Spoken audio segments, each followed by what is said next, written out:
The engines on the island of Sodor love holiday time. Percy was taking some freight cars to the docks. Terence the tractor was working in a field close to the line. Hello, Percy. Well, hello to you too, Terence. So nice to see you again. I miss this orange tractor. He was, after all, introduced very early on in the show, and it's great to see him return. But that's not the only person coming back. According to Terence, today was Mrs. Kindley's daughter's wedding.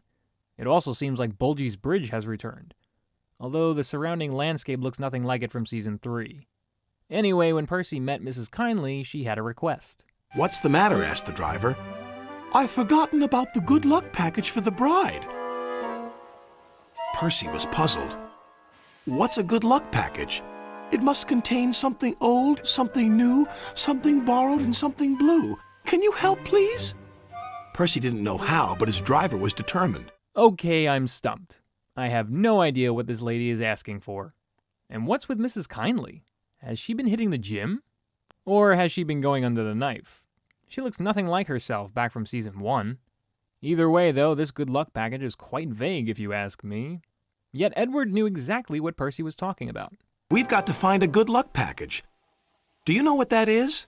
Oh, yes, indeed. Something old, something new, something borrowed, and something blue, Percy cut in. But where do we find them? Edward smiled. They're probably staring you in your smoke box. Now, I have to fetch my special train. Oh, pardon me, Mr. Number 2. Didn't realize we were intruding. Ha, just kidding. Who could be mad at Edward? As Percy kept looking, he found a brand new set of buffers at Brendam Docks. So when they were given permission to borrow that flatbed, they had knocked out 2 of the 4 things needed. I can't help but feel like Percy and his crew were just making things up as they go. As Percy was shunting some freight cars into a siding, he heard a voice. Hello, Percy. There was Old Slow Coach, who he and Thomas had rescued from scrap. You're it, squeaked Percy. I'm what it, said the coach. The something old for the wedding. I don't know if it's just me, but I am really enjoying how this story is making use of older and other supporting characters. I quite honestly didn't know whether or not Old Slow Coach would return again, but here we are.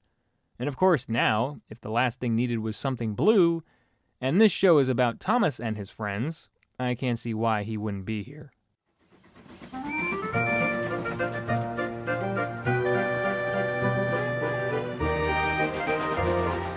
At last, they reached the village, where the wedding was to take place. Ahead was an old engine shed. What do you think of this, Percy? Like I said, if Thomas wasn't involved with Percy on this one, I don't know who or what the something blue would have been. Thomas sure looks all decked out, though. Just look at all those frillies. I'm also digging a lot of the cinematography and music. I'm going to try not to jump to the ending before the story concludes, but I really wanted to mention that.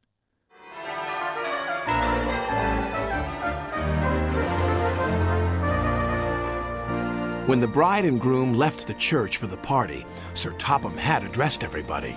Ladies and gentlemen, may I present the good luck package? Yes, something borrowed new, old, and blue, although I'm not sure what on earth the newlyweds are going to do with a giant set of buffers. The only thing they could probably find good luck in is that horseshoe. Not that I think they cared. It made the bride really happy, and a happy wife means a happy life. So, end of story. Thank you, Thomas. And thank you, Percy, said the bride, and she kissed Percy. Thomas laughed as Percy blushed bright red.